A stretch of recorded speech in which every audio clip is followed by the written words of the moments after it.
Hello, everyone, and thank you for coming.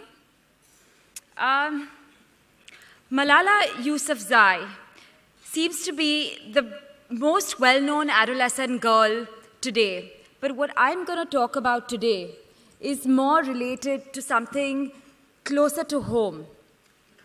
So when I was making some talking points about the speech I need to give today, I thought it's better to maybe talk through my experience.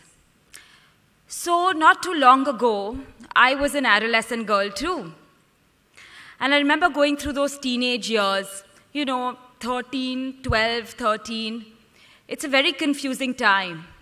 And I think a lot of people here who are parents of teenage girls or girls that remember going through that could probably be nodding their head in agreement. So it's a very confusing time. It's the onset of puberty. It's pimples on your face, sudden interest in boys, more clothes and expenses thereof, harder exams, a lot of bullying, competitive girls, college applications, more competition. It's just a lot of change very suddenly and hard to deal with. Not to mention constant fights probably with parents. And you can't really blame the parents because, it's the first time that parents are bringing up a teenage girl. And especially in my case, I was the oldest. So, looking at all this while being introduced to the big, bad world out there. And the big, bad, real world, I would say. Now, if I can remember this trauma so vividly, so to speak, can you imagine the life of someone who is much less privileged?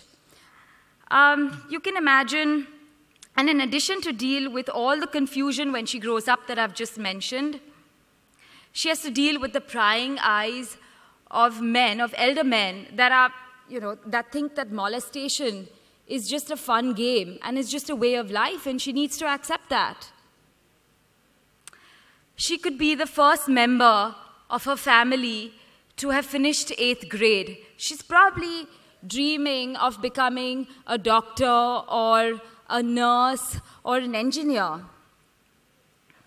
She always stood at first in class, so, that's the obvious next step. But then she realizes that, 9th standard is in the next village. She needs to walk 5 kilometers on a tar road and possibly through a jungle to get to this. I'm going to take another personal example here. I am a trustee on the Wildlife Conservation Trust, and my family runs that. I think you were just introduced to Anish, who heads that.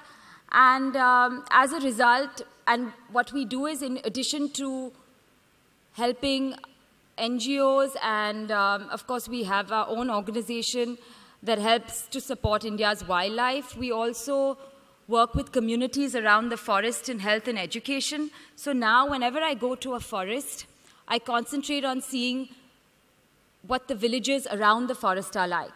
So in one such trip last year, I remember going to a village and seeing one concrete building there. And I asked them, what is that building? And they said it's a school. It looked like a nice building, but they said the school was only up to the 4th grade. So I said, then what happens? So they said, then they have to go another 3 to 4 kilometers to another school to the next village. I said, these are 9-year-old kids. They have to walk on a tar road with their heavy bags in the heat. And remember, I was there in May, so I know what 48 degrees felt like in an open Jeep. And in addition to that, they have to dodge wild animals, not to mention the wild human animals that I've spoken about earlier, especially if they're women. So naturally, a parent at this point is going to say that if it's a girl, they think what's best for the girl is to, get them out of school and get them married. So as a result, 60% of girls drop out of school by the age of 15 in our country. And 50% of girls are married before the age of 18, and 20% are married before the age of 15. Of course, this girl who gets married then is at the mercy of her husband, who, if she's lucky, will treat her well. A study by UN Women said that when asked, 39% of women and men in India think it is sometimes or always justifiable to beat their wives. And remember, women think this as well. Can you imagine the psychological consequences? And we thought depression was only a problem of the rich.